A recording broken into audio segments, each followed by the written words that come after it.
ஏமா உனக்கு விஷயம் தெரியுமா தெரியாதா? உன் சின்ன மகனும் மருமகளும் ஒரு இடம் வாங்கியிருக்காங்க. உங்ககிட்ட மாமியாருங்கிற மரியாதையாவது கொஞ்சம் அவ சொல்லியிருக்கணும்ல. என்னதான் பணக்காரியா இருந்தாலும் அவளுக்கு கொழுப்பு அதிகம் தாமா.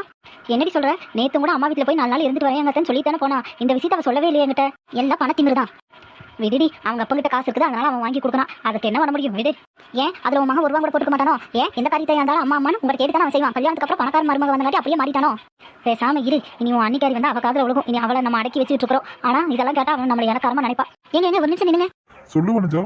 ஏங்க உங்க அக்கா வந்துருக்காங்கன்னு டீ எடுத்துட்டு போனேன். அங்க உங்க அம்மாவும் உங்க அக்காவும் என்ன பேசிட்டு இருந்தாங்க தெரியுமா? உங்க தம்பி என்னமோ ஒரு இடம் வாங்கிருக்காராமா. அதை உங்க தம்பி பொண்டாட்டியும் சொல்லல, உங்க தம்பியும் சொல்லலைன்னு அவங்க கோவிச்சிட்டு இருக்காங்க.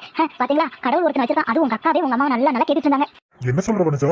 ஆமாங்க, அவ பணக்கார மருமகன். அவ என்ன வேலை செஞ்சாலும் சொல்லாம செஞ்சாலும் உங்க அம்மா வாயை இறுக்கி முடிக்கிறாங்க. ஏன் தெரியுமா? அவ எடுத்து நல்லா பேசிவா பணம் இருக்கிற திமிர வெளியே போயிட்டா அவங்களுக்கு எந்த ஒரு ஆதாயம் இல்லைன்னு நினைச்சிட்டு இருக்காங்க. இதே இல்லாத மருமக நம்ம சின்னதா ஒரு பின்னூசி ஏற்பி வாங்கினாலும் கூட அதை சொல்லாம வாங்கிட்டா அவ இஷ்டத்துக்கு செய்யறா. அவ என்ன வேணாலும் பண்ணுவா. மாமியாரும் நம்ம சும்மா இருக்கிறோம் அந்த முகம் வாங்கிச்சுவாங்க என் கூட.